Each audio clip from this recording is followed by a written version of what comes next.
Thank you for calling Late Night Taco Delivery. If you are calling to place an order, unfortunately the store is closed due to the fact that we are about to record a podcast. We'll be closed for another half an hour-ish. If you're calling to listen to the show, congratulations, you are just in time. So kick back, relax, and enjoy.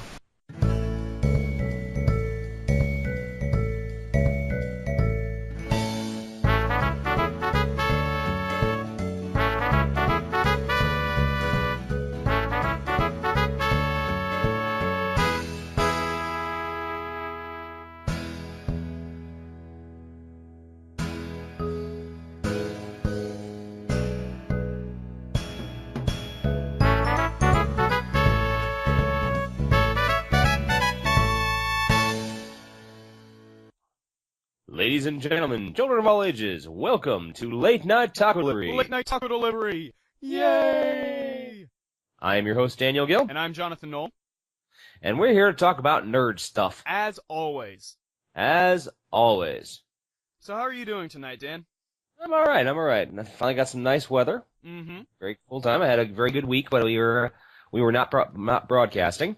Yeah, and God, it seems like forever since we broadcasted last, too. It's only been last week. I know. But so much happened. I went to Greenfield Village up at Dearborn, Michigan with my parents and my pastor. Mm-hmm. Had a great time walking around. There's to those who aren't familiar with it, Henry Ford back in 1929 decided to do something for history, so he gathered up a whole bunch of historical buildings, such as the Wright brothers' bicycle shop and the courthouse where Lincoln practiced law in Illinois, and Edison's entire facility from Menlo Park, New Jersey, and moved them all to Dearborn, Michigan, in a small place called Greenfield Village. Awesome. And it's really quite nifty. You can get to ride in a Model T and a Model A, and you get lots of neat little food stuffs and such. And I got attacked by a turkey. Yeah, the Firestone Farm is actually Harvey Firestone's childhood home. Harvey Firestone is the one who owned Firestone Tires, which for many, many years was the only tires that were on the Ford motor car. Mm-hmm. And so it's a working farm. It's actually now it's got a working farm. They do everything there they would have done on a normal day, which is kind of funny because they work the fields and they harvest and they take care of the animals and so on and so forth. They're these actors that are designed that's what their job is. And at one point, walked up, looked that no one was home. So I'm like, okay, so open up the door and walk in on the entire family having lunch. I'm like, oh, excuse me so much. And they're like, no, come in, please. Oh God. They had to answer questions, and apparently they're not allowed to eat when no one's there. Really? Yeah, they actually have to do everything when someone is in view, when one of the visitors is in view. Otherwise, they just got to sit there and look bored. Huh. But getting back to the turkey. Yeah. They have, like I said, they have animals wandering around, and three of them were two hens and one rather pissed off Tom. Exactly. And he would you got too close to his hens. Oh man, God have mercy on your soul. He'd just puff up and, the feathers would come out. I went after my dad. My dad is disabled and he's in a scooter, and the turkey apparently took great offense to this. Oh, damn. Started chasing him around. My dad's like, okay, I'm gone. That scooter can haul ass, I discovered. And then the turkey's looking at me, and I'm looking at the turkey, and I kind of back up into the barn in the darkness, and the turkey's like in the darkness. I can hear him going. I'm like, oh God! And there's this ram off to one side who's just standing there like, pet me. So I'm like rubbing the ram behind his ears, and I'm just imagining it. I'm in some sort of weird ass, Roger Corman horror film. I want to see this as a trauma film, like yesterday. Yeah, I'm in a trauma movie. It's like, yes, pet me. I know the way out, but only if you pleasure my ears. Yes. Meanwhile, the turkey's like, you want a piece of me, yes, sir? You better back off, jabroni. You better step off. And I'm pretty sure I could have taken the turkey in a fair fight, but I don't want to get kicked out of another national museum. Fair enough. Need I say, bulge? Bulge, yes. So that was my week, and I also just finished a new book, or I finished a book I've never read before. What was that?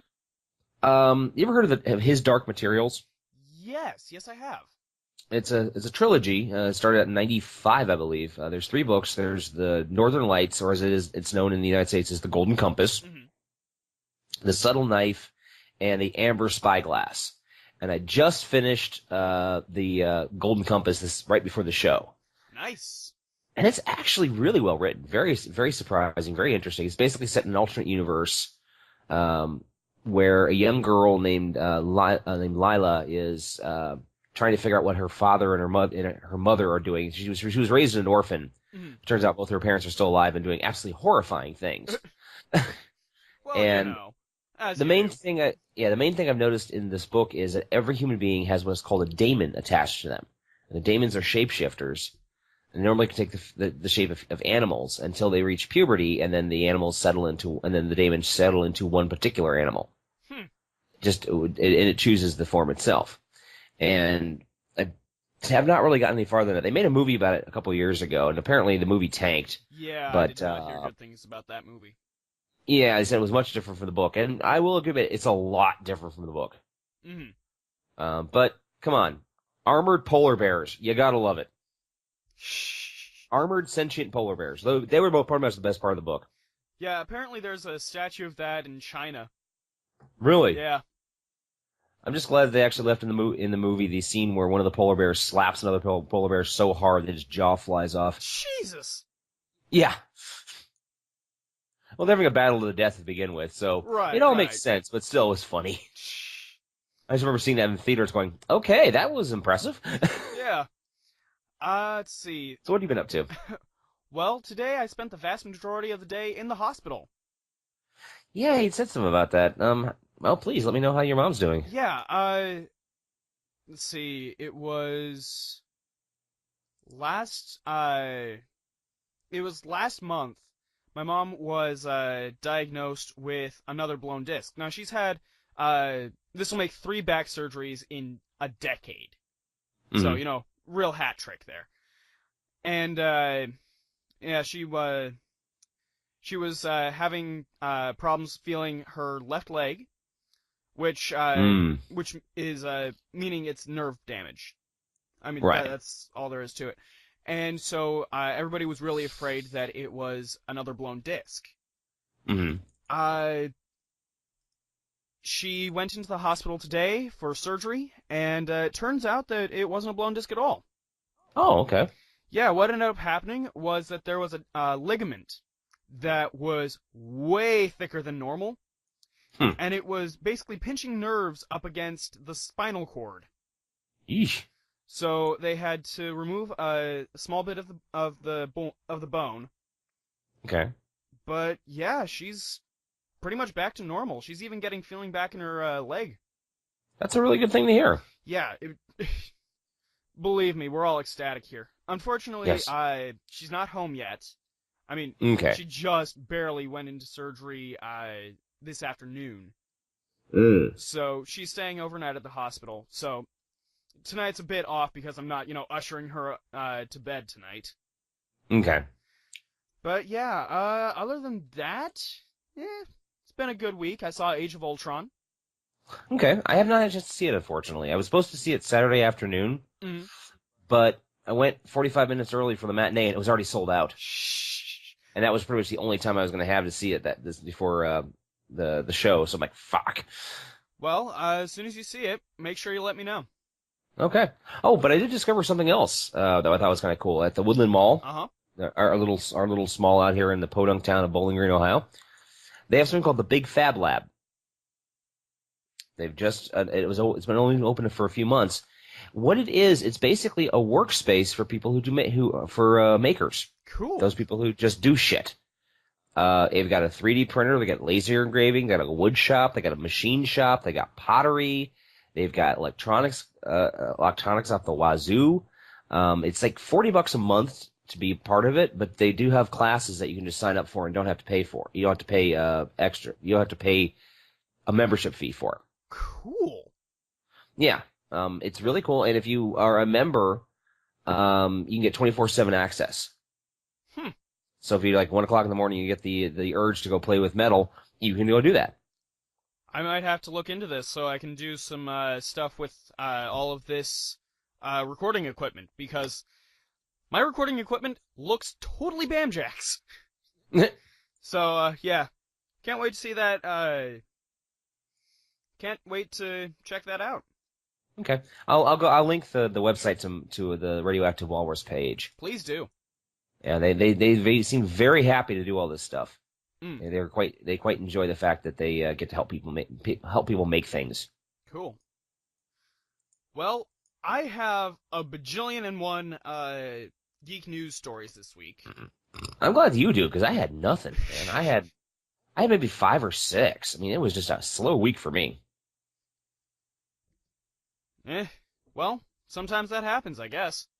Yep. Well, I'll go ahead and start us off this week. Okay.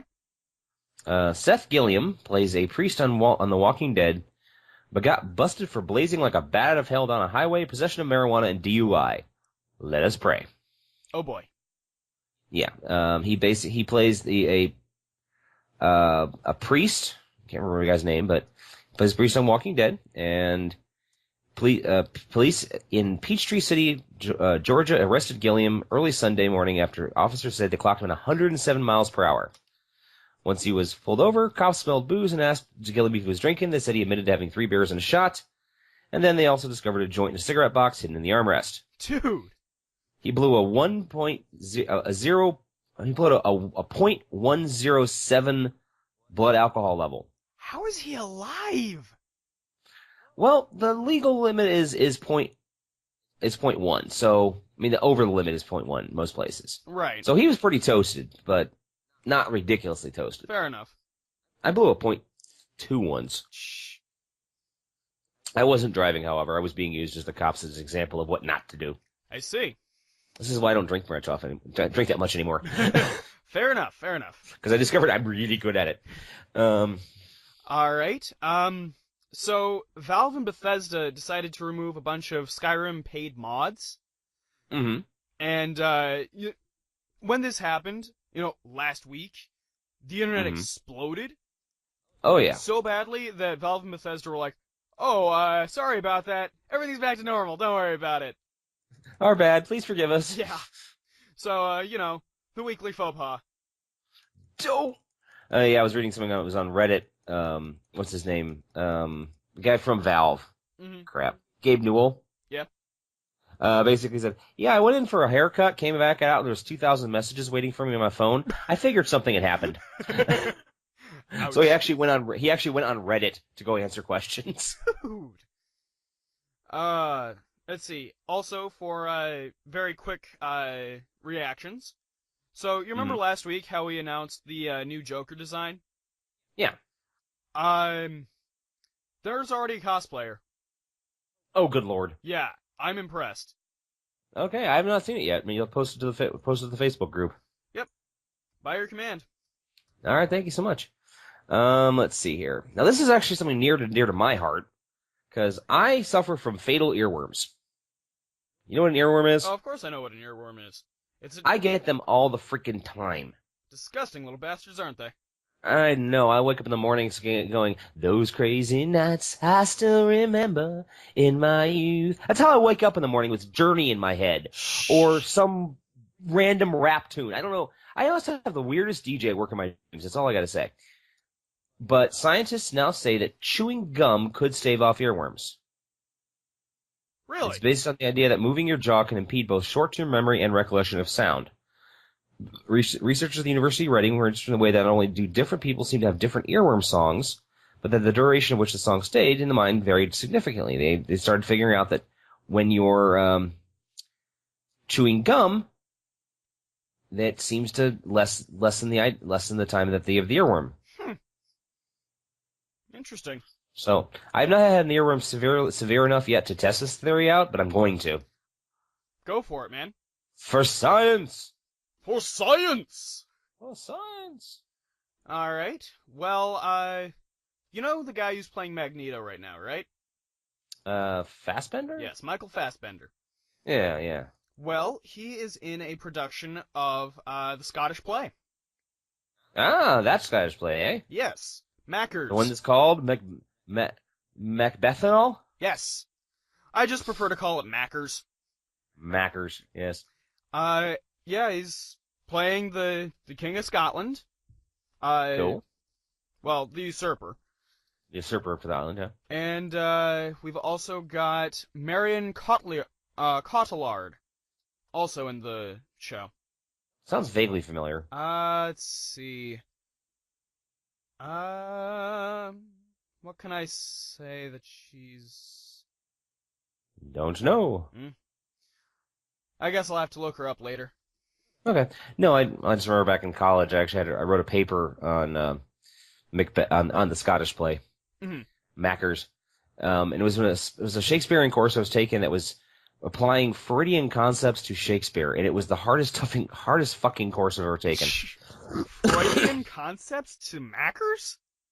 To any Shakespeare. We okay, studied, fair enough. We studied Romeo and Juliet, but I actually wrote my final paper on Lady Macbeth as a 6 superego, and I got an A, and I actually got a B overall in the class, because before that all my papers were like D's and F's, but apparently because the teacher said I really, really tried hard, and my final paper was such a good, rational argument that it made up for everything else I had done in the class. Bickety bam. Yeah, so I ended up getting a B. I'm like, woohoo! There you go. Yep. Also, do you remember an anime series called Dragon Ball Z? Yes. It's getting a new series. I know, my roommate's all excited about this. I missed Dragon Ball Z completely. That was the 90s thing, and by that point, I was not watching television. It was never in my wheelhouse either. It was basically before I really got into anime at all. So for me, it's just one of those, But for all those geeks out there who love the show... And there were quite many of them. Yep. We are getting a brand new Dragon Ball television series. Whee! Motherfucker. Dragon Testicle Z. Whee! Speaking of anime, anime Death Note to get U.S. film adaptation, horror director on board. Who's the horror director? Horror director Adam Wingard, of Your Next and The Guest to sign and direct, and his production team is Roy Lee from Bates Motel, Dan Lin, The Lego Movie, Jason Hoffs, The Edge of Tomorrow, and Masi Oka. Masi Oka is the actor who played Hiro Nakamura from NBC's Heroes. No kidding. Yeah. Huh. Not only does he speak 3 languages and is stellar in the martial arts of Kendo, Oka is a huge video game and manga fan in real life. There you go. So it's got some potential, but I don't know. I'm always very leery whenever I hear about it. You know, Americans redoing a foreign property. It's like whenever I heard rumors of Kira getting recast with white people, I'm like, no, I do not need to see Leonardo DiCaprio screaming, Tetsuo! And Jake Gyllenhaal screaming, Kaneda! Oh, and they probably start blowing up the Seattle Superdome or something. Because you know that's what happened. Oh, clearly. Either that or they just start destroying New York, because New York always takes it. Yeah. New York's just like bend over to a big bowl, like an industrial-sized bottle of KY and say, take here. I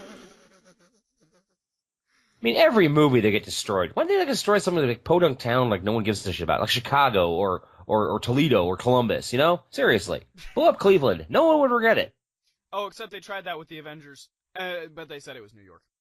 Exactly. See, even though it's in the other towns, don't get recognition because they have to masquerade as New York. Jesus. It's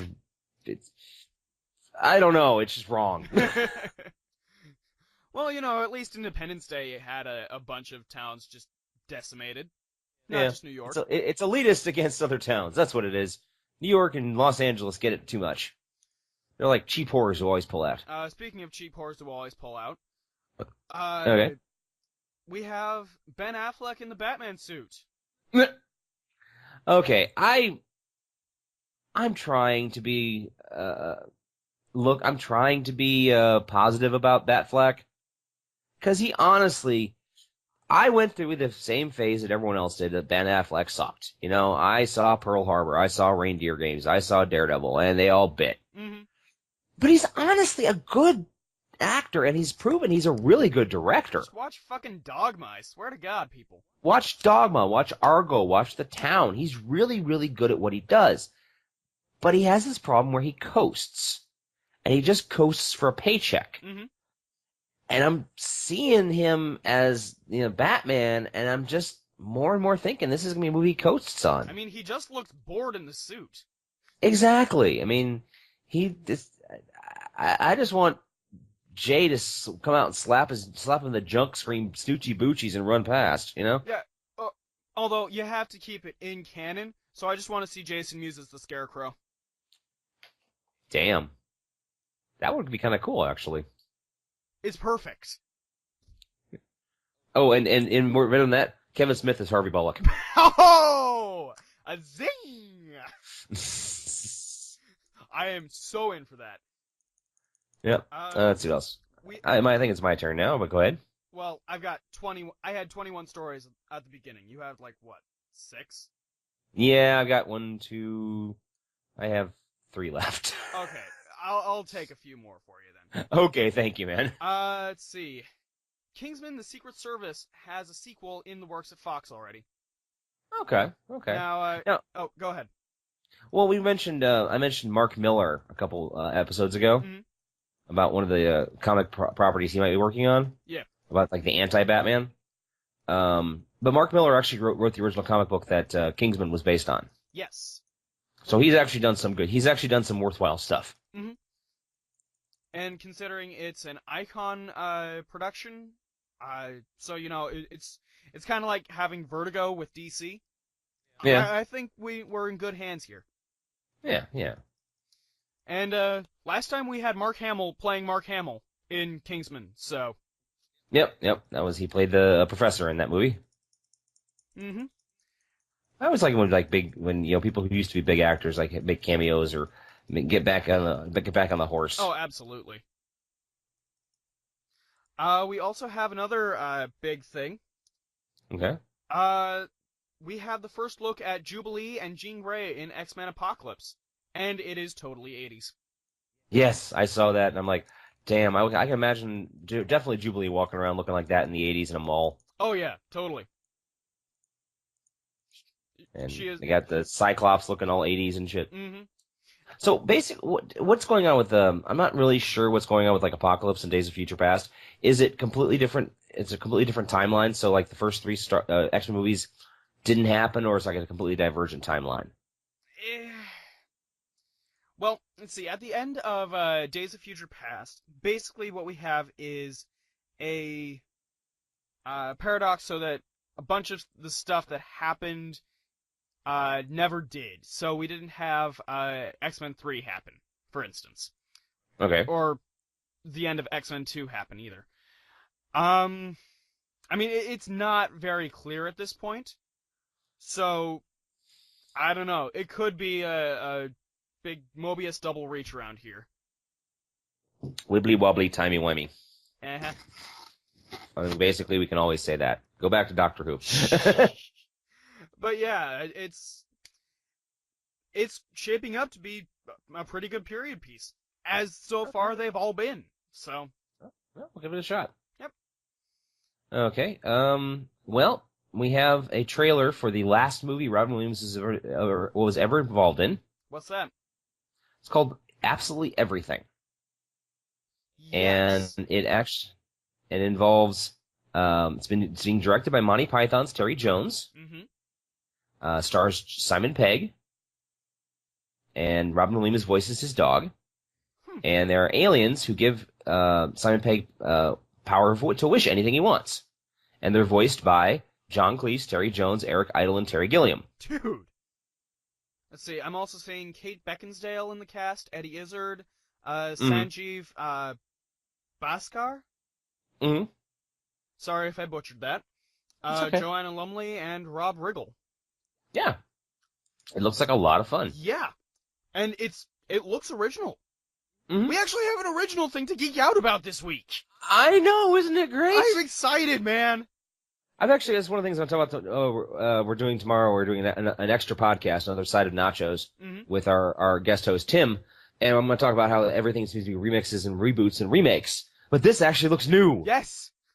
We actually have something new. Let's see. Speaking of things that are remakes, remixes, or reboots, Okay. we have quite a bit of Suicide Squad news this week. Yeah, they released a full cast photo, except for Jared Leto as the Joker. Right. We also I'm starting to wonder what part he's actually involved in I this. know, right? Maybe he's just there as a cameo or something. Yeah. I don't know. We also have Will Smith as Deadshot we have a theory about somebody and Ben Affleck was spotted on the set as well. Okay. Uh but yeah. I like the fact that Deadshot looks like a pimp when he's out of costume. He's got the gold chain, he's got the fur suit, he's got the fur jacket, he's got the hat. Will Smith looks like a pimp. I'm sorry. But at least they are making sure that he actually has the Deadshot mask on, which I was a little worried about. Because how many times you have a movie with a superhero has a mask and they take it off because it's a star? Yeah.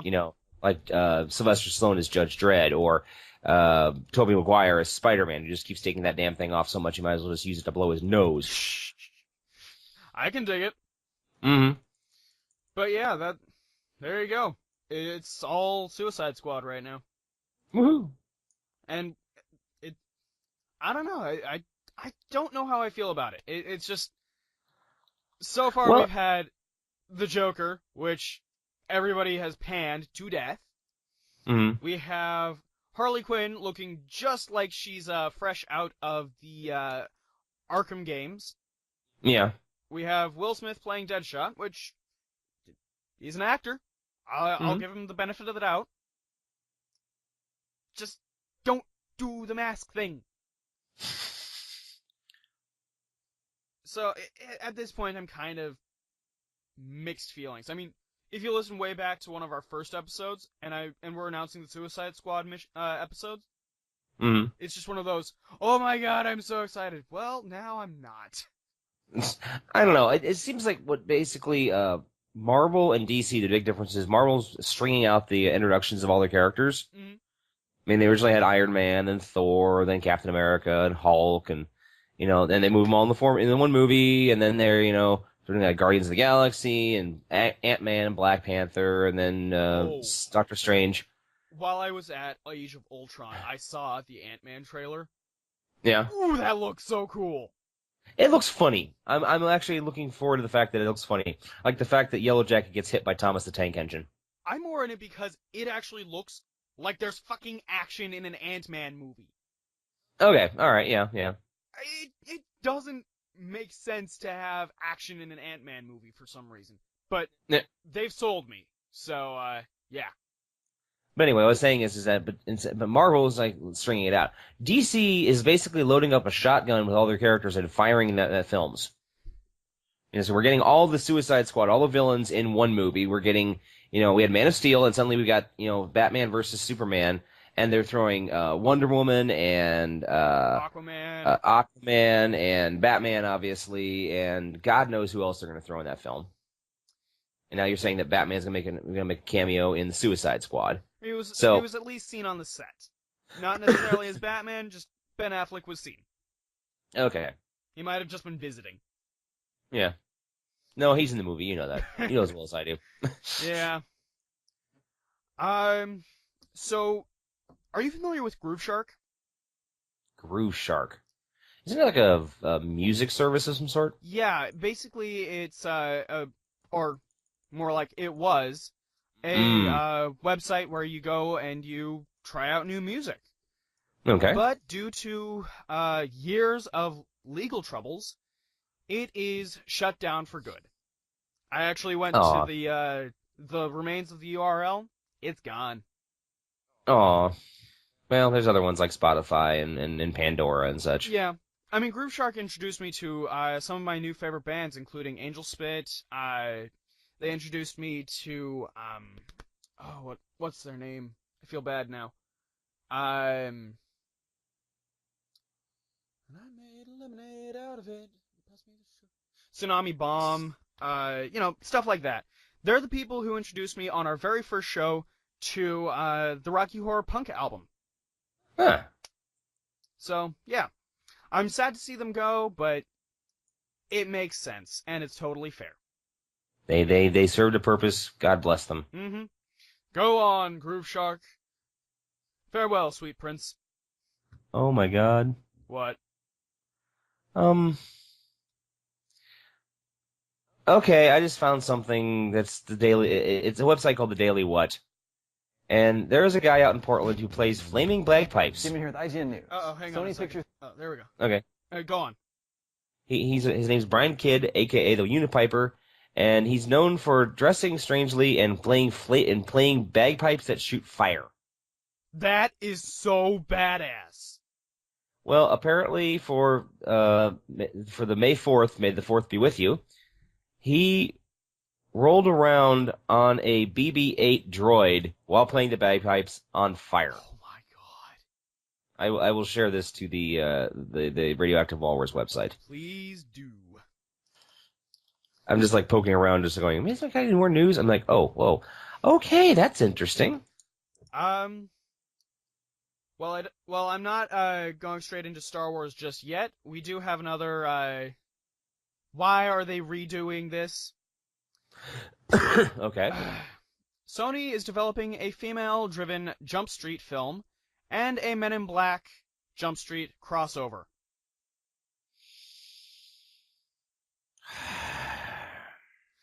I don't know anymore, man. Yeah. They see dollar signs. That's pretty much it. Less said about that story, the better.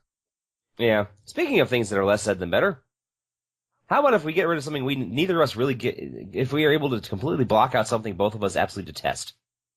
Ooh. Please tell me more. Browser extension of the day. Guy is creating a tool to block Kardashian news online. Oh, I want. I'll take 5. It's being dubbed Card Block. And he's the founder of growth hacking and social media management company Chameleon. And Shamsi, his name is James Samar Shamsi, and he describes why he's building the app. We don't care about how Kanye and Kim don't care when Amy Schumer fell over. We don't care about who the Kardashians are or aren't sleeping with. We don't care about that Kim dyed her hair blonde. We don't care about the Kardashians. At all. Now, he does say, while he expresses disgust for most of the family, he makes an exception for Bruce Jenner. We do, however, care about raising awareness of transsexuality, the one benefit of the Kardashians. But the program has not been created yet, but he's recruiting coders to help out with the project if you're so inclined. Basically, he's being done as volunteer work. So he's not going to sell it. It's just going to be, you want to get rid of the Kardashians? Here you go. I'll take 5. Yeah. Let's see. So, like I said, oh, crap, I can hear echo. Oh, no, that's not good. Well, audience, I'm sorry, I can't get all the echo out sometimes. Anyway, so, I said that, Age of Ultron came out, and I saw it. Mm-hmm. And it has earned, 626.7 million worldwide in 12 days. Wow. It is the second largest domestic opening ever. What was the first one, the largest? I'm fairly sure that's still Avengers #1. Ah. So, way to go. You know what? We are in the years. We are in the age of the nerd. Mm-hmm. Which is one reason why I do these podcasts. Exactly. But we must use this power responsibly. Because with great power comes great responsibility. Great responsibility. Exactly. We can't be going, I hate this because, you're not a real fan. You know what? They're enjoying something. They're enjoying something and may bring, lead them to other stuff. Avengers may lead them to read Batman. It may lead them to, back issues of Dazzler. It may lead them to watching cartoons. Mm-hmm. I don't care. Just enjoy it. Yeah. I'm a nerd who's perfectly happy to say I'm a nerd and I want everyone to enjoy what I enjoy. I mean, heck, this even got me to start reading some of the Marvel New Universe. I actually kind of want to see it come back. Mm-hmm. I mean, weird as that may sound, because New Universe is not well liked by a lot of people. No, I used to actually collect. I collected like first 5 issues of each of the comics, and yeah, they were pretty bad even for the time. But still, it's one of those situations of there's potential there. Oh yeah, that's why Starbrand came back. Actually, he was transferred into the Marvel Universe for a while. Yeah. Well, speaking of comics, Free Okay. Comic Book Day also happened, and I also went to that. Oh, you did? Okay. Where'd you go there? Where'd you go there? I went to Monarch Comics and Trading Cards. It's up Okay, up in in Toledo? yeah, it's up in Toledo. All right. I picked up a couple of Secret Wars comics. I picked up one that's Valiant. I just to expand my reading horizons, Right. and I picked up the Fight Club one. Okay. I'm curious. Yeah, there used to be, for a very short amount of time, there was a Monarch Comics in Bowling Green. It was actually an offshoot of the Toledo one. The Toledo one's been there forever. Yeah, I actually picked up the same day a full copy of The Rocketeer. Ooh, nice. So yeah, Bowling Green unfortunately has never been able to support a comic book shop. and that's really too bad. And it is. I've seen like 3 or 4 come and go since I've been, living here. So, and it's been at least 20 years since someone tried again because it all just tanked. Yeah. Apparently, there's just not enough of a market here. Well, maybe if they started now. Yeah. I mean, it is, as you say, the year of the nerd. Yeah, I would like to see one like it's a combination game shop, comic book shop, like maybe coffee shop. I don't know. Oh, heck yeah. But yeah, speaking of things that I am glad to see continue, Okay. are you familiar with Red Dwarf? I'm aware of the show. I've never actually seen it. I've been told it's really funny though. I love it to death. I've seen all 10 seasons, and Mm-hmm. thanks to the lovely people at the channel Dave, we have 2 new seasons coming out. The Dave channel. That's what it's called. Okay. And yeah, they will be broadcast in 2016 and 2017. Nice. So, hey, the whole cast is coming back, and it just keeps on getting better. Very cool. Very cool. Yeah, one of the cast members from Red Dwarf was actually in Ghostwatch. That one horror film I keep talking about over and over and over again. Mm-hmm. One of the cast members was also in Labyrinth. Craig Charles, that's his name. Yeah, Craig Charles plays Lister in the show. Right. Danny Jon Jules, who plays the cat in the show, was in Labyrinth. He was one of the Fireys. Okay. He was also in Blade 2. Huh. He was one of the noble vampires. I can dig it. The ones that didn't really want to screw over, didn't really want to screw over Blade. He was actually trying to work with him. Then he got murdered. Ouch. By the renegade, the evil vampires, which pretty much is an oxymoron. Anyway, how many more pieces of news you got? I've got 1, 2, 3, 4, 5, 6. Okay, what do we got? I've mentioned Duolingo to you at least once or twice. Duolingo? Yeah, Duolingo. It's a language learning app. Oh, yes, you have mentioned that. And, yeah, I want to take German again because it's been a while and I'm rusty. But there's a language that they're adding that I might also want to look into. Okay, what's that? Klingon. Glitchy. Indeed. Gesundheit. Gesundheit, yes. But yeah, Klingon will be added to the Duolingo. So, that's cool. Yeah, I remember the creator of the Klingon language, just to be a jerk, didn't want to have any verbiage to mean for the phrase to be. Mm-hmm. And then when they wrote the Star Trek VI, The Undiscovered Country, they had an entire conversation about Shakespeare and how it's so much stronger in the original Klingon. Yeah. So they had to figure out how to translate to be or not to be that question. Yeah, I actually have the Hamlet in the original Klingon in my house. Oh, jeez. So, yeah, it's a hoot. But yeah, we also have. All right, so I mentioned the Arkham the Arkham games. Mm-hmm. We've got some new DLC stuff, including new skins for Nightwing and Red Hood and Batman and all the others. Yeah, I was reading something about there's like that you can buy a season pass. Yes, and with this season pass, there's a Batgirl storyline. Really? Yeah, which makes me think, why the fuck isn't she in the game already? Yeah. Oh wait a minute! It's marketed toward kids who are 12 and men children. Yeah, pretty much. The only thing is the one to get Batgirl is just like download a nude skin and have her running around jiggling everywhere. Jesus Christ! Sorry, I'm a horrible human being, but this is how my brain thinks. No, it's fair. It's fair. And the last 4 have to do with Star Wars Day. Yay! Because today is May the 4th. May the 4th be with you. The 4th will be with you. Always. Always. And don't forget that 2 days is Revenge of the 6th. Yes.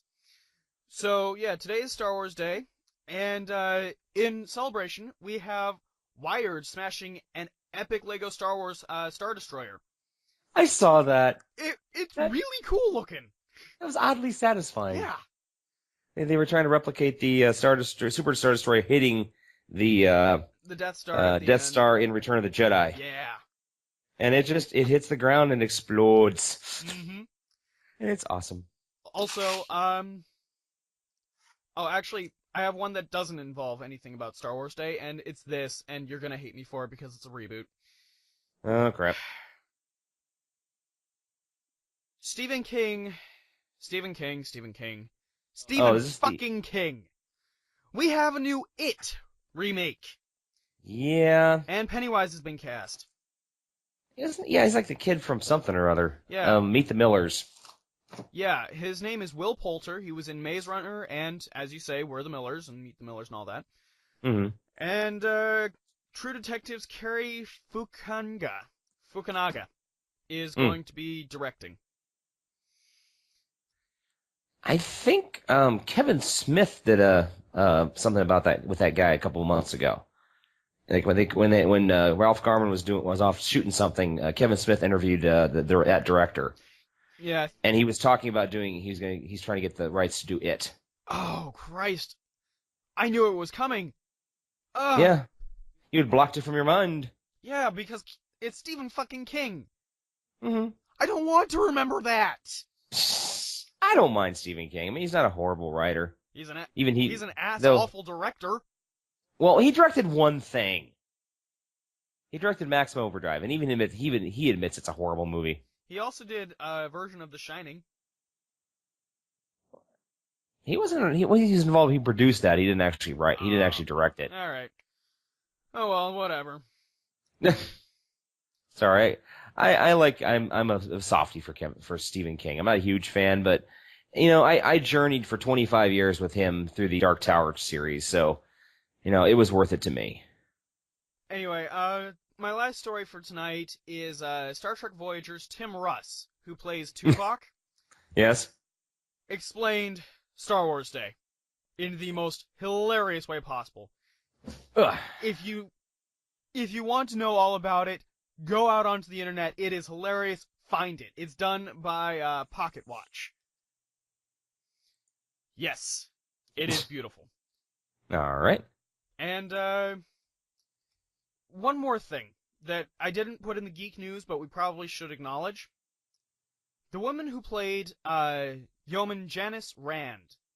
Yes, Grace Lee Whitney. Recently died. Yeah, she died just the other day. Mm-hmm.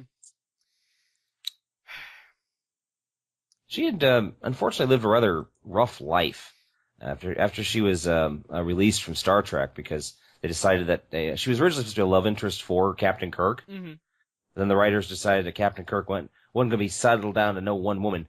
So she was released, and she ended up living in Skid Row, drinking heavily, prostituting herself.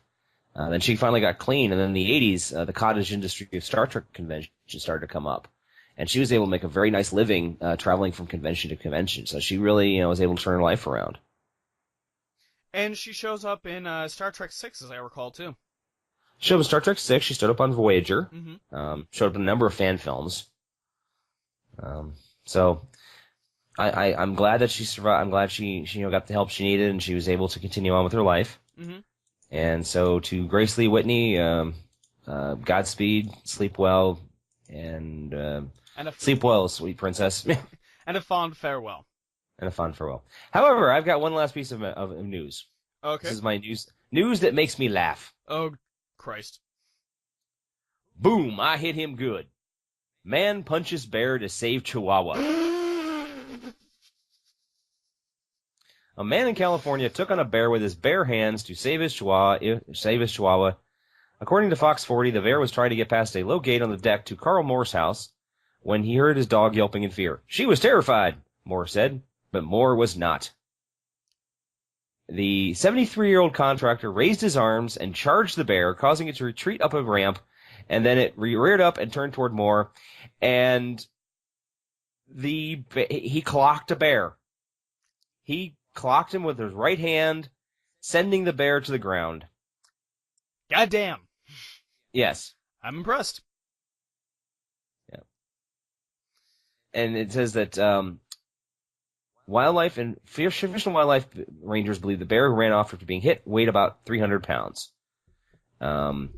He says he lost 3 dozen chickens over the past few weeks, and he's very sure it was the bear that was attacking them. And Fish and Wildlife says that the bear is eating his chickens. Moore could get a permit that would allow the bear to be killed, but Moore says he doesn't like that idea. If it comes back, I'll call 911, let the sheriff do it, because I don't want to shoot no animal. Hey, that's completely fair. Yeah. Let someone with a gun do it. All right. All right. So, well, that was today is Star Wars Day. May the 4th be with you. And all of that. So what are we going to talk about tonight? Fucking Star Trek, man. Heck yeah, Star Trek! Oh, yeah! Star Trekking across the universe, boldly going forward because we can't find reverse. Captain's log. Ow! Oh, God. So, yeah, with all of the major, woohoo, Star Wars! And, oh my God, there was a thing on ABC this morning where, they actually had a bunch of stormtroopers outside marching in front of the studio in foam armor.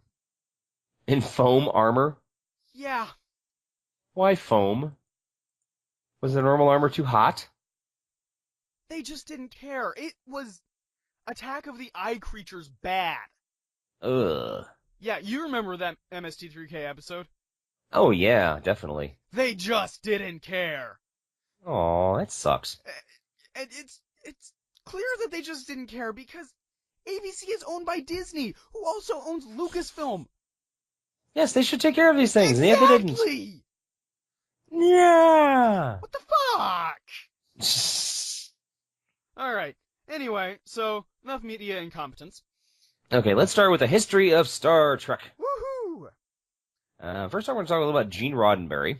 Okay, go for it. Gene Roddenberry was born in 1921 in El Paso, Texas. Served for the military, and he was in the military during World War II. Mm-hmm. Met a lot of interesting people there.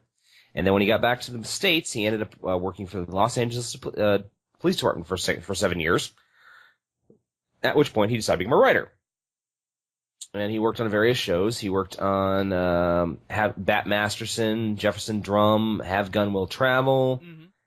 And he was actually asked to write a series called Riverboat set in the 1860s in Mississippi. However, when he found out the producers wanted no black people on the show, he argued so much with them that they fired his ass. Yep. Because he really did not like, he was no saint. No, don't get me wrong. Gene Roddenberry was a bit of an ass. Oh, yeah. He was nepotistic. He was very, very controlling. Like, he would rewrite entire scripts of the show just so that it would fit his idea. I mean, right. If he wasn't dead and kind of, well, sadly irrelevant at this point, we would be roasting him just like George Lucas. Oh yeah. I mean, he completely rewrote Harlan Ellenson's The City on the Edge of Forever. He completely rewrote D.C. Fontana's The Enterprise Incident.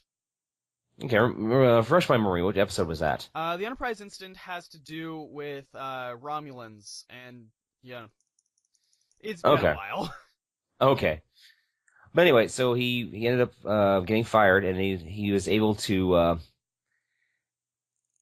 He decided that he wanted to create something that he wanted to create something that would be science fiction, but he could use to tell the stories about racism and social injustice and other things that he could disguise, basically. Mm-hmm. And he went to originally pitched Star Trek to MGM, which made no offer.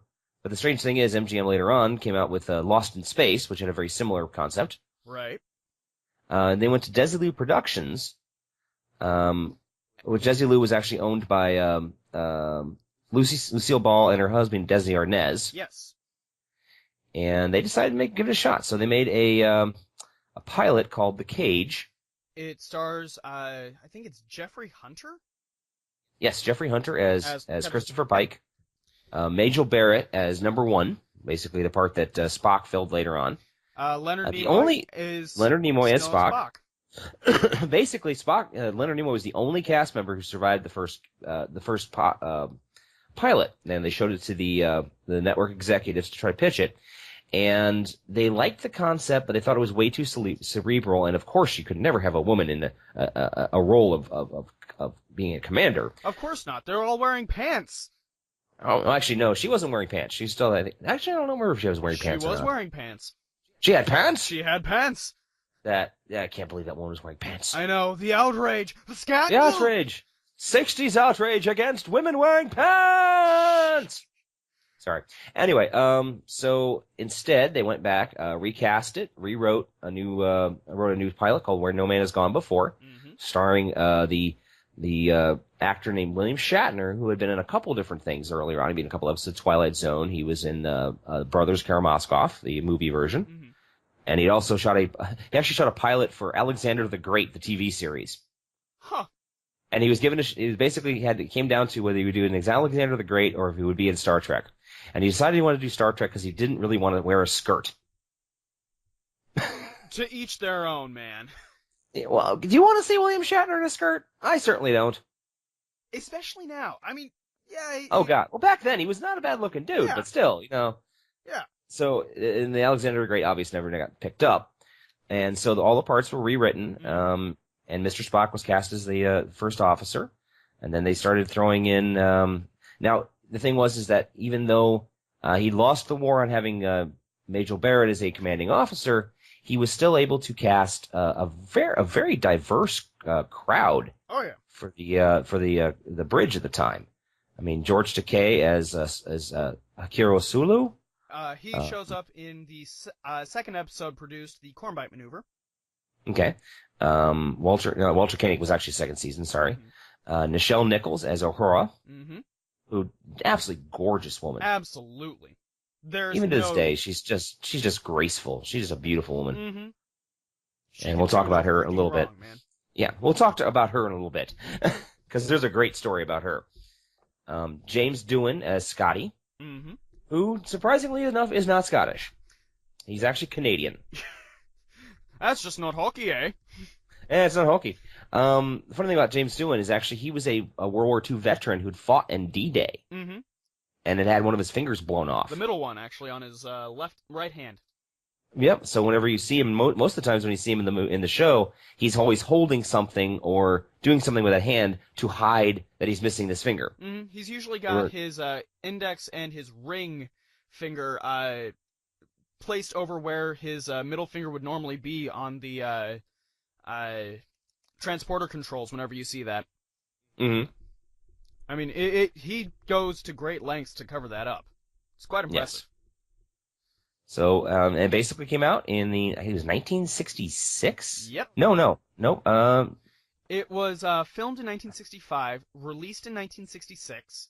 Okay, yeah, it was on the fall of 66 television schedule. September 8th. It's over it's almost 50 years now. Ugh. Yep. God, we're old.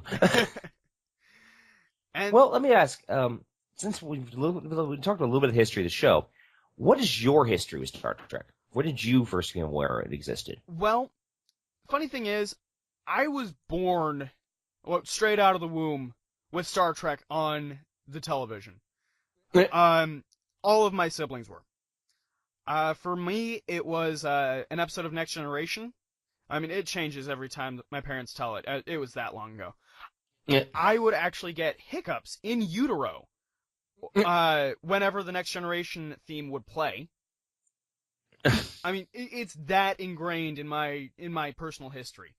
Nice. My brother was born to my mom watching Deep Space Nine. Okay. My sister was born to the episode Spock's Brain. Oh, good lord. Yeah. So doesn't rate well for her life, does it? But yeah, first Star Trek movie that I was ever there for was Star Trek First Contact, which is still my favorite. Okay. It's beyond me how close to the vest this show is. I did multiple book reports. I made a giant poster for the Nitpicker's Guide to Classic Star Trek. Yeah. I did a board game for the Next Generation Nitpicker's Guide. Okay. Yeah. You should be doing. You got more to talk about this single show than I do. I mean, I grew up with Star Trek. Don't get me wrong. Right. But when I was younger, it was not syndication around here. Mm-hmm. So the only time I really got to see Star Trek was, I think I've mentioned before, CBS, Channel 11 out of Toledo, used to have afternoon movies. Like basically from 4 to 6, they would show a movie. They have a science fiction week or a romance week or a history week. Well, once a year they'd have a Star Trek week. Nice. And they would show 10 episodes of Star Trek. And they had the ones like with those flying pancake monsters, and they had the ones where they end up in a Nazi world, and they had the one where they end up in a gangster world. That one is called A Piece of the Action. Right. I mean, there's a whole bunch of them. But yeah, absolutely. And it wasn't until the mid-'90s, late 80s, early 90s, when they started showing it in syndication, and I was actually able to catch up. I think there's only 1 or 2 episodes of original Star Trek I've not seen. Yeah, I've actually at not least watched once all of the episodes. I should at some point. Mm-hmm. I'm working on it. Mm-hmm. There was one time I actually put together a list of every episode of Star Trek, all of the series, all of the movies, and I would change the episode color to green if I had seen it. Yeah. So it's one of those I want to see it at some point. Right. But I will say I've seen every Star Trek episode. I saw every of the original Star Trek movies in the theater. Dude. Well, Star Trek the motion picture came out in '79, Mm-hmm. and my parents being huge Star Trek nuts, my dad used to say that when he was in college, he and all his frat brothers would actually gather around the television and watch Star Trek when it was on. That's good. That was one of the. Yes. Well, it was on a Saturday evening Mm-hmm. for a bunch of frat boys. Yeah. Watching television. This is not what frat boys do on Saturdays. Oh, heck no. But they really liked it. Its one problem was, and I think it was NBC who showed the show originally. They didn't really know the demographics they are, because the ratings on Star Trek were never very good. Yeah. But it was number 1 in the demographic of what advertisers want, which is young men. Exactly. Young men with a disposable income. So. Well, plus, anyway, let's face it. There's a reason why they're all wearing skirts. Oh God, yes.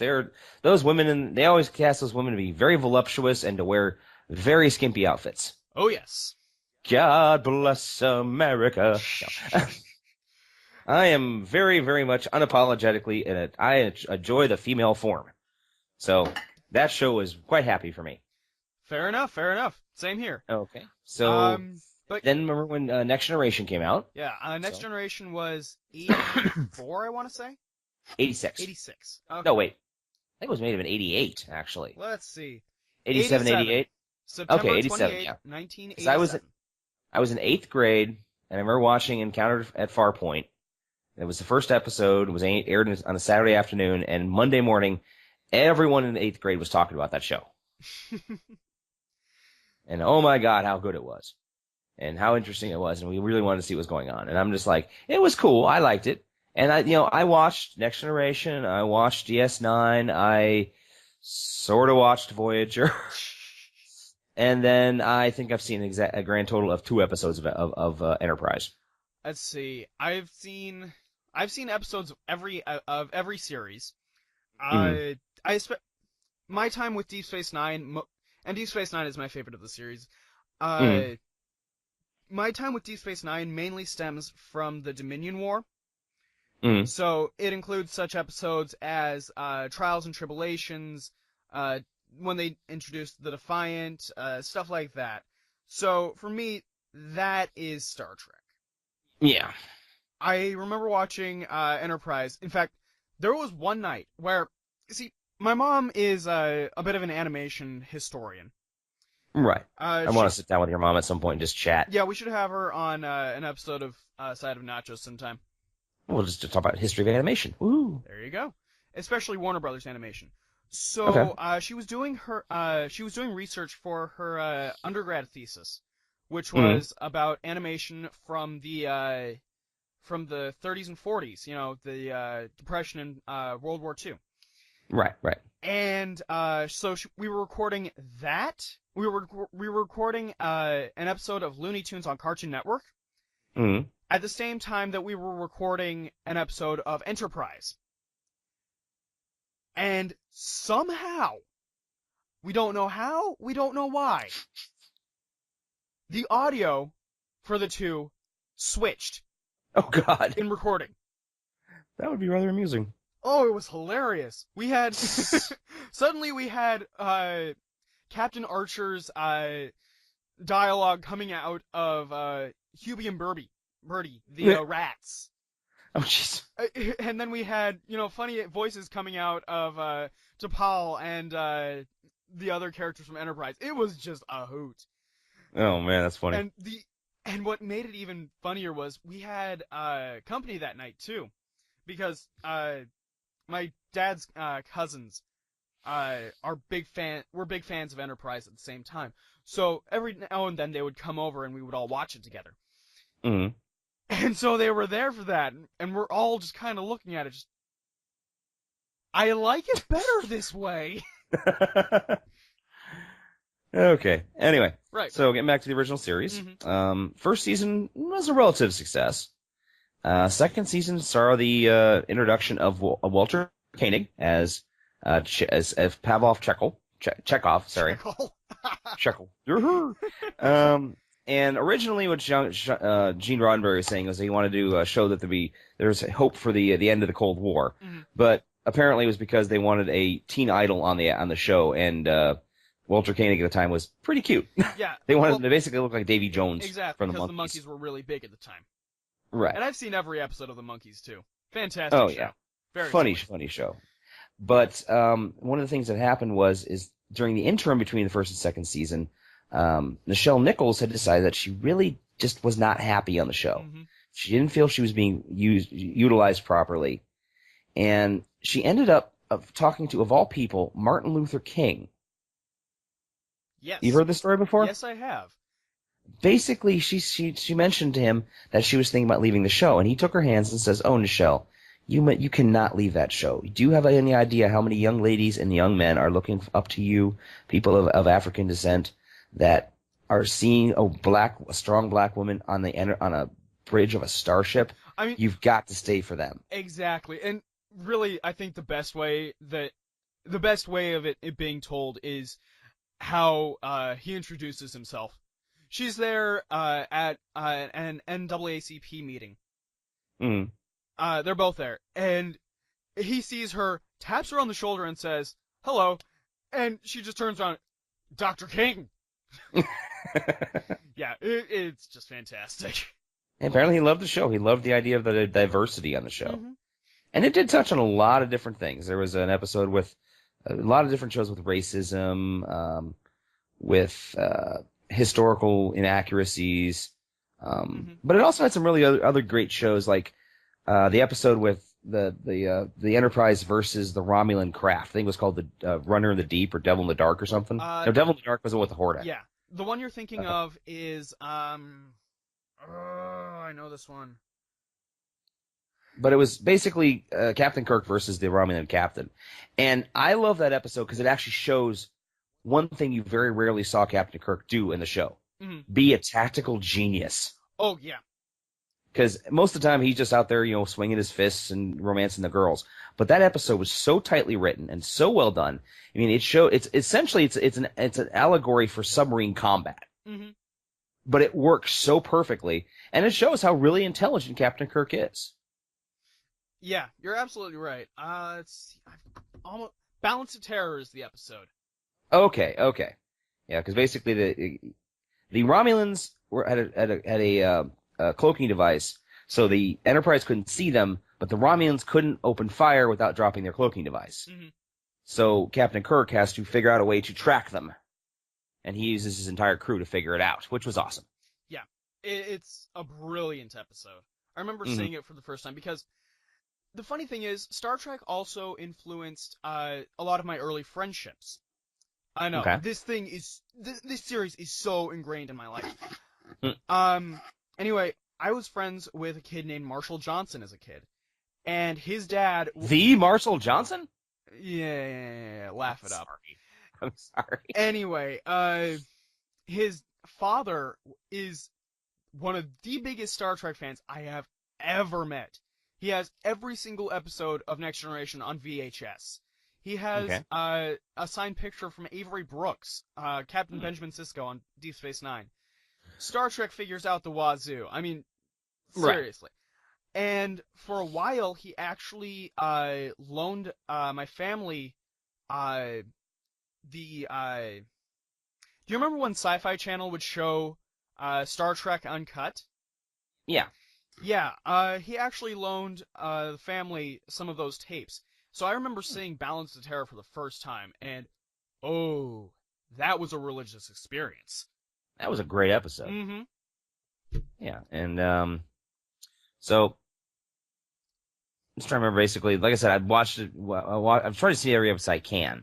Mm-hmm. Then you get to the second series, and it was still popular, but kind of dropping. Yeah. In popularity, and there was the news came out that they were going to cancel the show originally, and they canceled the second season. But what this did is actually created a unified Star Trek fandom. Yes. They organized a letter writing campaign by a woman named Bijou Trimble, I believe is her name, and her husband. Yes. They were the first big Star Trek mega fans. It's so hard for me not to say Star Wars. It's because of May 4th. Yeah, I know. But they organized a huge writing campaign and actually managed to keep the show on the air, which was unprecedented at the time. Mm-hmm. Never been done before. And unfortunately, the third season came out, and they'd actually cut the budget and the number of episodes. And they put it in the death slot, which was 10 o'clock on, I think, Friday nights. Yeah. So by this point, and then you get some very strange episodes. Yeah. Like Captain Kirk and the crew versus Wyatt Earp and Doc Holliday. Yeah. And of course the amazing and much talked about and much lauded Spock's brain.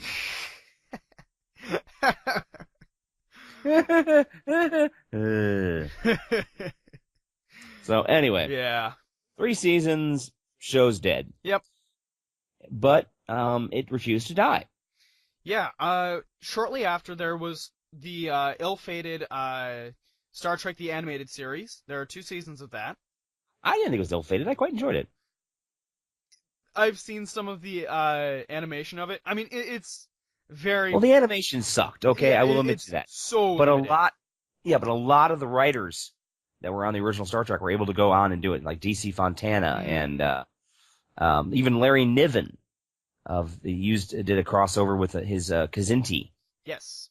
Which is one of the best episodes they ever did. And they actually the only episode that I know that is actually considered canon, though, is when Spock goes back in time and sees himself as a boy. Yes. That's actually considered canon within the Star Trek universe. There is also the even more ill-fated Star Trek Phase 2. Yeah, that was actually come out in 77 or 78. Yeah. And the idea is that because the show was actually doing very well in syndication, that the studio decided to relaunch the show. And they'd gathered a whole bunch of the original actors together. They gathered Captain Kirk, or William Shatner, James Doohan, Nichelle Nichols. Basically, the only guy they couldn't get was Leonard Nimoy. Yeah, because he was like, I'm tired of wearing those ears. Yeah. So they actually, even cast the part. Sets were being built. Episodes were being written. Mm-hmm. And then this weird little movie came out. Yes. I wonder what it was called. Oh, yeah. It was Space Wars? What was it called again? Something about Star Force. No, wait, that's Japanese. Yeah. What is... I know. Battlestar Galactica! Yeah! Oh, we're talking about Star Wars, of course. Obviously, yeah. And when that hit the screen, it was a revelation. We've talked about Star Wars 3 times on this freaking show, and we're probably going to end up talking about it even more as the next movie comes up. Yep. But the studio, was it Universal? Paramount. Yeah, Paramount. Paramount owns the rights to Star Trek. Yes, they do. They saw this and they saw dollar signs. Cha-ching. So they basically decided to take the pilot of Phase 2, rewrite it, and make it a big budget, big screen adventure. And they managed to get Leonard Nimoy back by offering him a buttload of cash. Mm-hmm.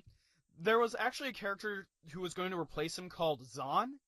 He shows up right at the beginning, believe it or not. Just as was he? Yeah. He was the one that got eaten by the teleporter, wasn't it? Yes. Yes, he was. Okay. There was one other thing. Oh crap, what was it? Never mind. Okay. But anyway, the movie was the special effects were done by Douglas Trumbull, who was known for doing 2001: Space Odyssey and Steven Spielberg's Close Encounters of the Third Kind. Right. And you can see that very much in the artistry of Star Trek, of the Star Trek the motion picture, that he used his budget, made beautiful pictures, and not much else. Yeah. You know who else? You know who else was involved with that movie? You know who directed that movie? Robert Wise, if I'm not mistaken. Yes. Who is also responsible for The Sound of Music? He was not responsible for The Sound of Music. He was the one that got given the unfortunate task of when they fired Orson Welles from the Magnificent Ambersons. He was the one that picked up the slack. I actually, during choir, because I took choir for years, my teacher decided that he didn't want to teach one day, so he put on The Sound of Music and had us fill out this little sheet. And, let's just say sometimes students were not that bright.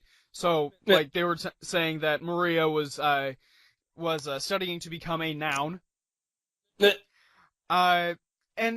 I've seen the movie many times, and it's not one of my favorites, I'll admit, but I'll watch it, I guess.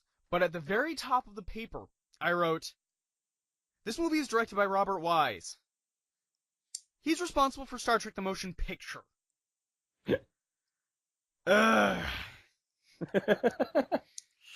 But yeah, and the movie is very long and very boring. The director's cut really does fix it up, though. I was afraid it's gonna be like more for me to hate, sort of like the Highlander 2, The Quickening, the Renegade cut. No, really, it does tighten up the story quite a lot. Okay, good. And basically the story is about the Voyager probe comes back after having met with aliens, and it's now called V'ger, and it comes to Earth and threatens to blow up the Earth because, well, aliens. You know how they actually did that sound effect, the boing? How? They had a broken piano in the orchestra. That would do it. Yeah. That is how they did it. Okay, and so the movie made money. It wasn't as huge a success as Paramount wanted, but it was enough to justify a second movie. And so they commissioned a director whose name is escaping me right now. I can see that stuff he did. He wrote the 7% Solution. He directed the movie version. He's done tons of great movies. What's his name? Nicholas something or other. I'm pulling it up right now. I feel Thank bad. you. Nicholas Meyer. Thank you, Nicholas Meyer, who actually did not know much about Star Trek. But he knew how to tell a good story. Yes. So basically, he got stuck in an office with another writer for 2 days straight and did nothing but watch Star Trek episodes. There you go. And basically, he was on the Paramount studio, and they wheeled him a television, and they wheeled in a VCR and said, "Watch these." So he watched every of the original Star Trek episodes until he decided that Khan, the Space Seed with Khan Noonan Singh, starring the great Rakato Montalban, and his pecs made of rich Corinthian leather. Actually, at this point, it was a plastic chest. No, actually, that was all 100% on Ricardo Montalban. No kidding. No kidding. Every time I've read that theory and I read that joke, every other star and everyone else in the film has said, no, that's actually all 100% Ricardo. He worked his ass off for those. God damn. Yeah, I mean, he's in his 60s by that point. He's just like, I am hot. I am Mr. O'Rourke. This is my fantasy island. Oh! See, I've Sorry. actually seen a couple episodes of Fantasy Island now, so I understand the plane! Which is why, whenever my parents watch the show, whenever my parents watch Wrath of Khan, every now and again there will be a, the plane! The pain! As they're shoving the leeches in their ears. Oh, speaking of which, do you know why Star Trek II doesn't work? Yes, actually I do. It's a small thing. It's a very small thing. Terribly small Space Seed appeared in the first season. Yep. Walter Koenig, a.k.a. Chekhov, did not appear till the second season. Mm-hmm. He would have no idea who Khan is, nor would Khan have any idea who Chekhov is. And yet they make a huge deal about it right at the beginning of the movie. Exactly. So that was just a slight little issue there. Yeah, I'm willing to let it go. It's a plot hole. The thing is, I think Walter Koenig explained later. They say you only see Chekhov in the second season, but who's to say he's not, running around on another part of the ship? I mean, he could have been there for the first part of that 5-year voyage. We don't know. It's fair. Mm-hmm. It's still just one of those. Dope. Yeah. And it turns out to be one of the best. Star Trek II is my favorite of the Star Trek movies, of the original cast. Yeah, right there with you. It's a great treatise on growing old and being a warrior with no more wars to fight. Mm-hmm. I mean, Captain Kirk has been this great fighter his entire life, and he's getting old. Yeah. He's pushing 50 now, and he's just like, I'm things aren't working like they're supposed to anymore. He's probably having to take a lot of fiber, Yeah. Oh, But Christ. yeah. He's dropping a captain's log. Oh! I'm sorry. Oh! File that shit. File it. Literally file that shit. Oh! Anyway. But no, the episode, it's a great episode. Ricardo Montalban as Noonan Singh is a fantastic bad guy. Mm-hmm. But a funny little bit of a side there. Khan Noonan Singh is actually the name of somebody that Gene Roddenberry knew when he was in World War II in the Pacific Theater. And he could never find him again. Mm-hmm. So he kept naming characters after this guy, hoping that this guy would see the name, would hear the name, and get in contact with him back in Hollywood. And he never did. Yep. And yeah. But it had some great special effects. And then we had Star Trek III, The Search for Spock. And it picks up right after the movie, too. I mean... Right after the movie. Basically, you could actually make a case that Star Trek II, III, and IV are actually a trilogy. They are a trilogy. Because it's all the same story. Case for it. Yeah, it's all the same story. Mm-hmm. I do remember something that always made me laugh, though. What's that? Years ago, the Clazel Theater here in BG, back when it was still showing movies, Star Trek III was coming out. Right. Wait. No, Star Trek IV. Star Trek IV was coming out. I'm trying to remember exactly how this all worked out. Sorry about the echo. It's all right. Okay, it must have been Star Trek V. I'm sorry. Mm-hmm. Star Trek V was coming out, and they were showing all 5 Star Trek movies back to back, plus like 2 episodes of the original show on the big screen. Right. I mean, like, even when I saw Star Trek II for the first time, my parents were just like, all right, first, you're going to watch Space Seed. Right. Yeah, so, context. It's important. Right. So it's Space Seed, and they showed Tribbles, because it's a fan favorite. Of course. And then they showed episode 1 and episode 2, or first movie, the second movie, so on and so forth. And they had a lot of the Star Trek fandoms coming down to the Clazel in costume. Nice. So you had Klingons, and you had Starfleet officers, and you had, we had one girl who was dressed up like an Orion slave girl. She got a lot of comments on that one. Not surprised. Her baby can now dock with your spaceport. Yeah. Well, in Star Trek 3, they have a Klingons that are basically Captain Kirk and his crew steal the Enterprise. Yes. To go look for Spock, because apparently Spock is being reborn. This is the Project Genesis project. Mm-hmm. and they're getting hunted by Klingons. One of them played by Christopher Lloyd, of all people. Marty! We have to go back to the future! We go back to the Enterprise. I made a bad decision! Yes. I got more evidence! This is the time my people do not talk about. Sorry, reference to Trial and Tribulations. Totally a good show. Yes. If you haven't seen that episode, watch it, goddammit. It's in DS9. It basically crosses over with the original Star Trek Trouble with Tribbles, and it's freaking hilarious. But anyway, yes. The Klingons were Christopher Lloyd and John Larroquette. You figure that one out. So, they, big scene, everyone's sitting wrapped. We've all seen the movie before, but it's that great emotional moment when Kirk, Spock, and McCoy have to blow up the Enterprise. Yeah. They have to sacrifice the Enterprise. This is the Enterprise we've all known, the one we've all traveled with, the one that, the original series was in, the one that was rebuilt for, the first movie and fought Khan in the second movie. And as it's blowing up, in the back row, we suddenly hear the Klingons screaming, "We got you!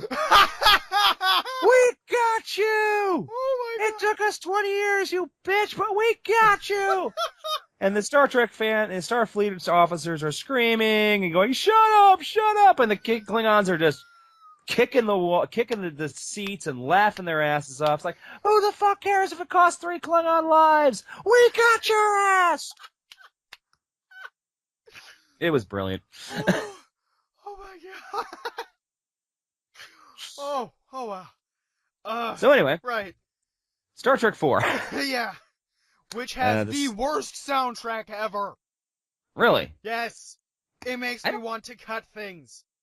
I don't really know the soundtrack. I know it was for the time it was the biggest Star Trek movie that it made the most money. Yeah, it was supposed to have Eddie Murphy was supposed to be. Yeah.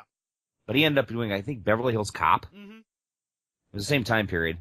He was also originally supposed to be in Ghostbusters, but apparently he got so big by that point they couldn't afford him anymore. So yeah, a lot of movies would have been a lot different if Eddie Murphy had not been a big star. But at the same time, we're all kind of glad he was a bigger star.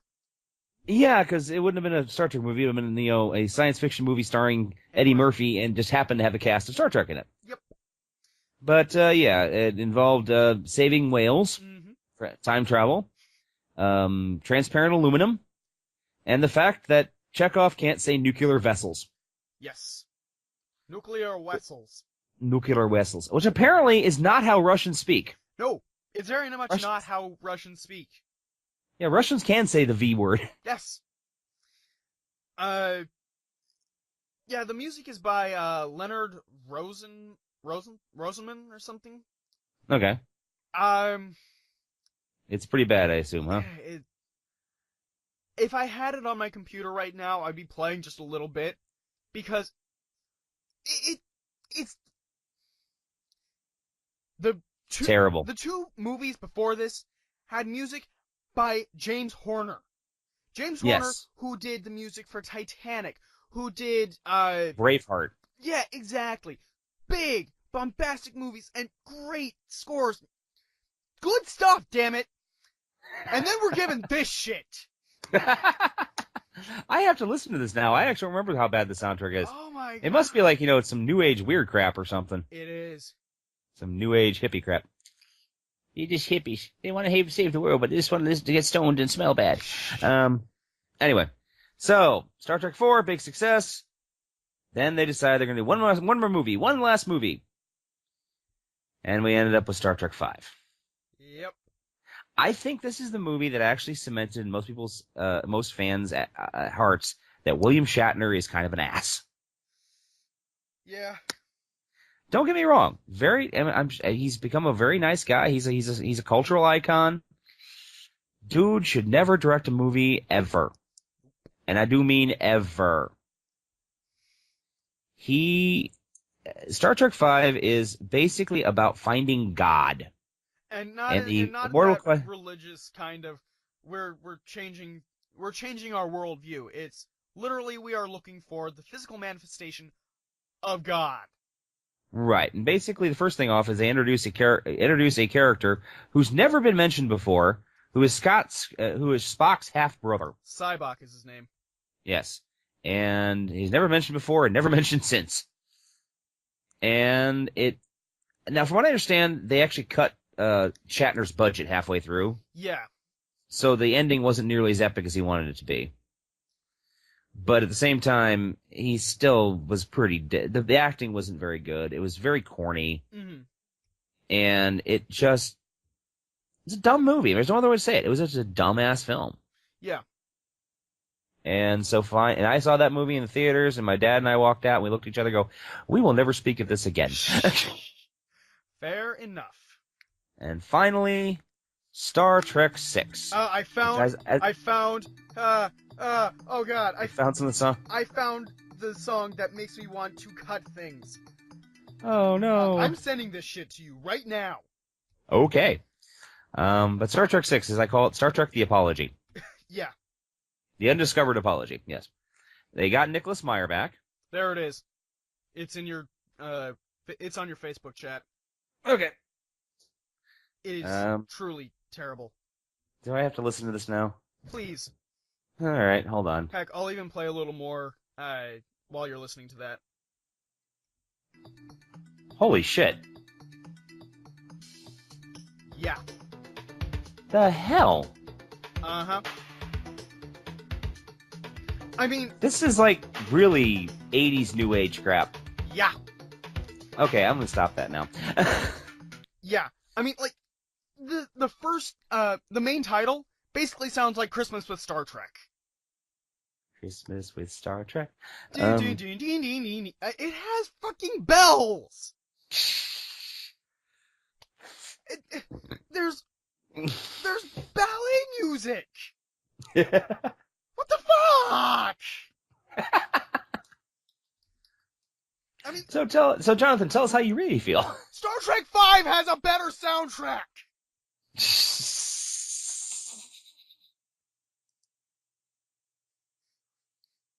Anyway, Star Trek VI. Star Trek VI.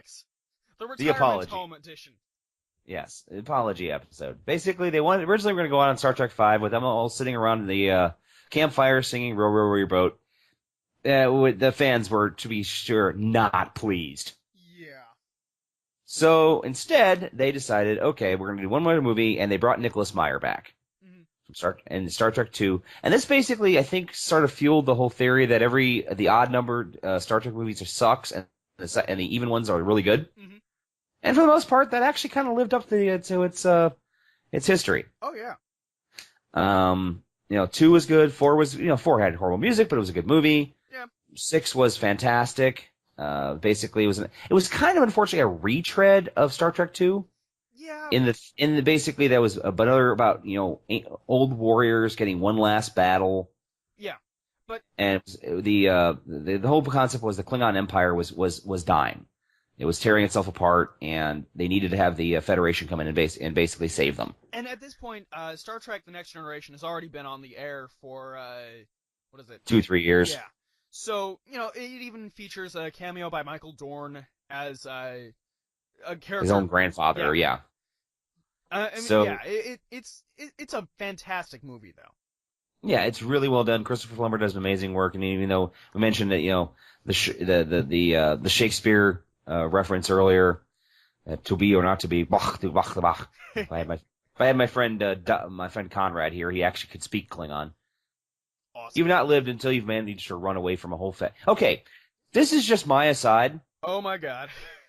Here we go. I've been to many conventions, many sci-fi conventions. I have not to this day seen a Klingon cosplayer who was in shape. I have. They're always these tubby bastards. If you want to be a Klingon, you should at least be able to do a sit-up. I had someone pay, back at one of the conventions I went to had like a celebrity, had like a charity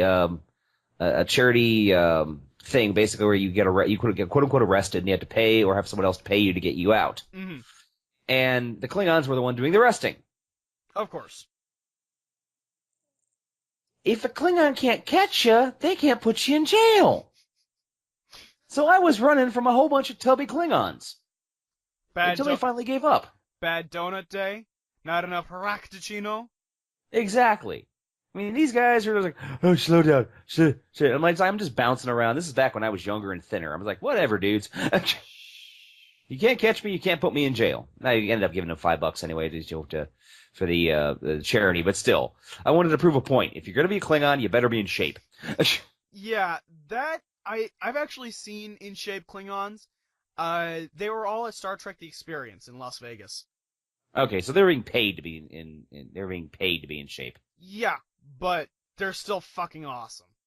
Oh yeah, I do have to admit that I do like the Klingon boob window. My sister went to Star Trek: The Experience when we were all very young kids, and one of her most prized stuffed animals is a stuffed Targ. The little pig dogs from Star Trek 3. Right. And right after purchasing it, she actually ran into a Klingon who said, "Yes, this one's a bit runty, but I'm sure you'll soon whip it into shape in no time." I mean, it was one of the greatest moments ever. Aw. So, yeah. Ever since then, Targi has been very well loved. No, that's adorable. So, Undiscovered Country comes out, and basically that was the grand hurrah. That was the ones that basically most everyone said, fuck you, like they say, we're done. And this was right after Roddenberry had died as well. Right. And that's when a lot of the fans started thinking that the story's changed. Now, Roddenberry, at the time, was still very much involved in The Next Generation, and he, in my opinion, had forgotten a fundamental thing about what made the original series work. He hated, in Next Generation, he never wanted any of the characters to bicker. Yeah, that kind of works, except we have Pulowski in the second season. Yeah. Who makes fun of Data. Cruelly. Very, very cruelly. Because there was a try to get the old Spock-McCoy dynamic back. Right, and unfortunately it didn't work very well. It was not. That's one reason why she was fired. No, actually, Gates McFadden, who plays Dr. Crusher, Beverly Crusher, was fired from the first season, but she's not the one who made fun of Data. Right. Yeah. So, shortly after that, she was brought back onto the show, we are so sorry, we will never do that again. We made a horrible, horrible error. We will never speak of Dr. Pulaski ever again.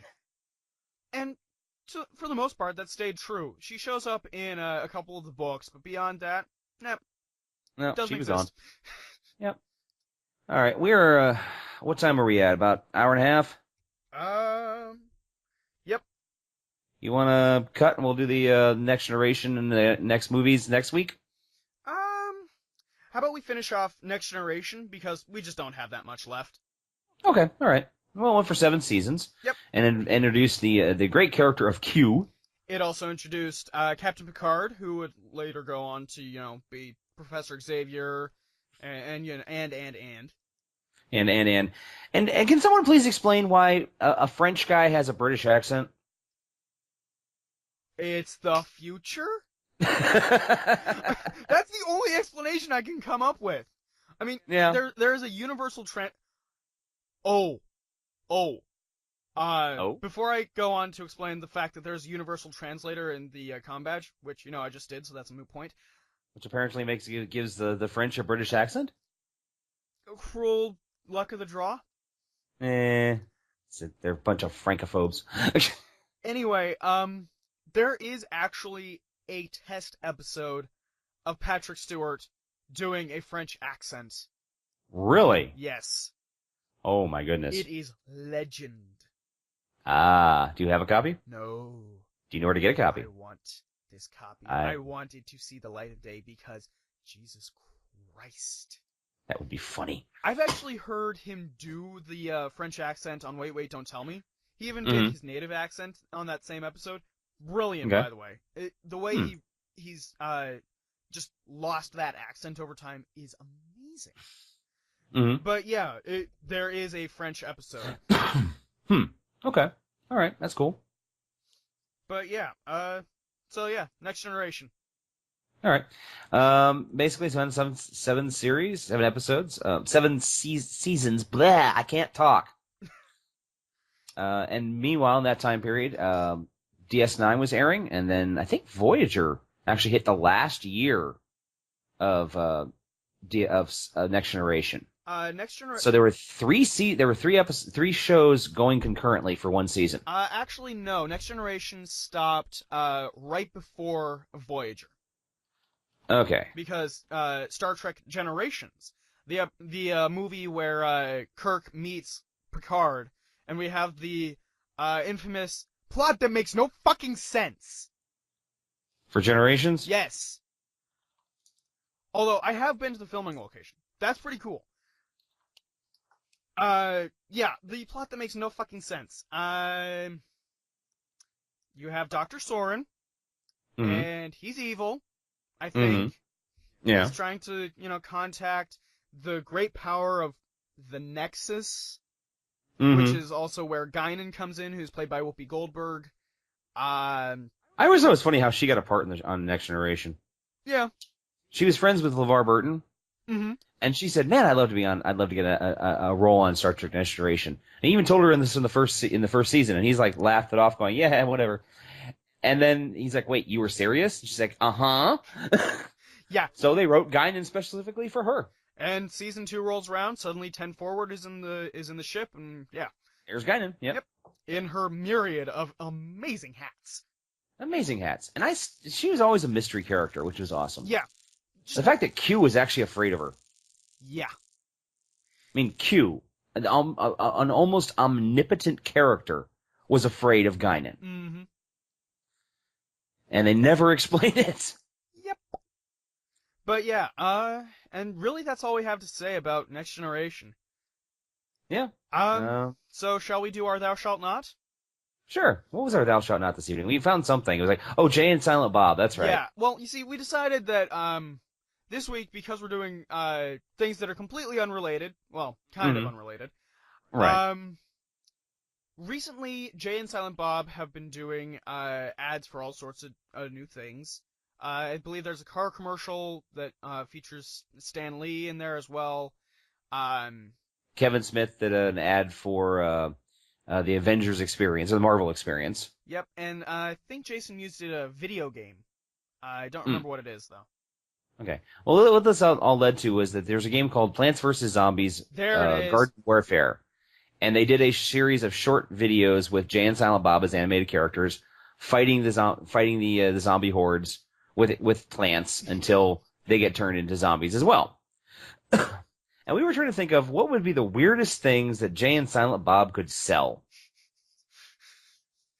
So, in honor of that, tonight is Thou Shalt Not Have Jay and Silent Bob Sell This. Yes. Thou shalt not have Jay and Silent Bob sell Polaroid cameras. Okay, why? There are just some things that I don't want running around in my head.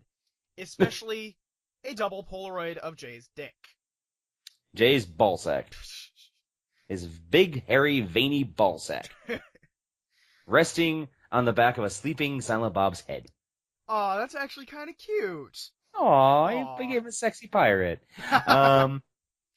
Thou shalt not have Jay and Silent Bob selling hemorrhoid cream. Well, apparently, Kevin Smith actually had an anal fissure at one point. Yeah. Which is, to this day, he says, the most painful thing he's ever had in his life. It's basically when a portion of the anus splits. Yep. And I can just imagine, Silent Bob trying to explain this to Jay, and Jay putting on a rubber glove and saying, "Man, Lunchbox, you better know that you're my best friend," and then going for the probing. Some things, man. Some things. Some things. Thou shalt not have Jay and Silent Bob sell zinc oxide. Zinc oxide? Yeah. That stuff that lifeguards and surfers put on their nose. Okay. I just feel like there's going to be a face, neck, and chest reference anytime. Oh, just spray that stuff over my face, neck, and chest. Thou shalt not have Jay and Silent Bob selling breakfast menus. Though, frankly, considering how big stoners they were, they probably would be great from McDonald's drive-through menu. Yeah. Yeah, man. Hey, bitches, can I get, like 20 Egg McMuffins and a coffee? And Lunchbox here wants, like, all the hash browns. And I'm not saying, like, all the hash browns you got cooked, man. I'm saying all the hash browns in the store. Cook that shit up. Thou shalt not have Jay and Silent Bob selling Play-Doh. There are just too many dicks to be made. Oh, God, yes. Well, I always loved the story of how Kevin Smith actually first really thought that Jason Mewes was funny. Mm. When Jason Mewes just barged into a video game arcade, or like a semi-video arcade. Yeah. And started to, like, do horrible things to the arcade cabinets. Yep. Like filleting all the joysticks, jacking them off, and he gets to a rollerball like Centipede and starts licking like it's like a vagina. And he's like, and Kevin Smith's like, we didn't even, I don't think he even knew we were there. He was just doing it to amuse himself. Yeah. So there you go. And Kevin Smith, Jay and Silent Bob should not sell Pac-Man. Waka waka. Lunchbox, all we gotta do is eat pills and escape ghosts, man. This is the easiest shit we've ever done. We do this on a regular basis, man. Yeah. I feel like this one is a low blow, so I really shouldn't. Oh, come on. You know how many times I've done things I shouldn't on this show. Fair enough. Thou shalt not have Jay and Silent Bob selling wigs. Wigs? Wigs. Are they going bald or something? Kevin Smith is. Well, yeah, obviously. But yeah, just, I don't know. I feel like that'd be indignity. It's like, hey, Lunchbox, try this color. Ooh. Rainbow orange. Woohoo! Oh, God, can you imagine, like, Jay and Silent Bob, like, dressed up as ravers? Actually, my immediate thought was bronies. Ah! Yep. Oh, I have to send you this link of, John Delancey, who played Q, is an epic troll. Yes. Someone brought him a picture for him to sign. It was a DeviantArt picture from his character from My Little Pony. Yeah, Discord is the character.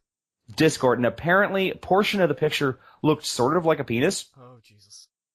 And the guy's like, here, take a look at this, and can you sign this for me? And John Delancey's like, oh, sure, no problem. Oh, wait, what's this? And he starts showing everyone around. He turns to the girl who played Jedzia Dax from DS9. He's like, hey, Jedzia, hey, would you take a look at this? What does this look like to you? Terry. And he's like showing it. He's like, it was the second one. Oh, Esri Dax. Yeah, Esri Dax. It was basically the girl who played Esri Dax. Showed it to her, and the entire time he's just grinning. And the poor guy who brought this thing up to be signed by John Delancey is just turning redder and redder. And then John Delancey starts calling over con staff, going, what do you think? What do you think this looks like? And finally he's like, so, where would you like to sign this? Wherever the fuck you want, dude. So John Delancey signed it across the penis. Yeah, Esri Dax is played by Nicole DeBoer. Okay. But basically someone did a flash animation of ponies retelling the story, and it's actually pretty funny. Goddamn, man. Goddamn. I know. We're never going to do an episode of My Little Pony, by the way. Never. Nope. There, we have our limits. We personally will never do an episode on My Little Pony. Right. If we ever need to step out or have somebody else take over the show, they're welcome to do My Little Pony. Just, be tasteful about it. Right. If we got like some guest hosts, do some My Little Pony. I have no issues. Right. But I mean, it's not my big thing, but I know nothing about My Little Pony. I've watched a grand total of 2 episodes just because I was kind of forced to. And it's enough to me to let me know I can understand the appeal, but it's just not my thing. Exactly. I've watched a handful of them. I am merely a passive appreciator. Right. So yeah. So if you have any suggestions for Thou Shalt Not, please drop us a line on Twitter at Radio Walrus Pod using the I like your Walrus Cast music. Thanks. Anyway, so use the hashtags LNTD21, I believe. 21. We are legal to drink. Yay! Anyway, LNTD21 and hashtag Thou Shalt Not. and we look forward to seeing anything that you decide to put up.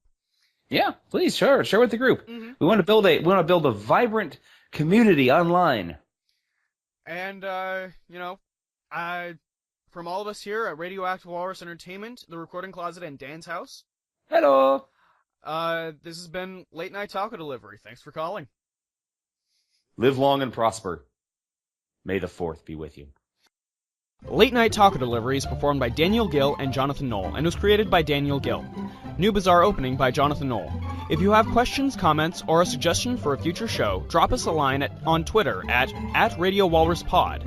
Like Radioactive Walrus Entertainment on our Facebook, or subscribe to our official YouTube channel, Radioactive Walrus. That's Radioactive with a capital R, Walrus with a capital W, and no spaces. Thank you for calling Late Night Taco Delivery. You may now place your orders. This has been a production of Radioactive Walrus Entertainment. John, what do chickens say?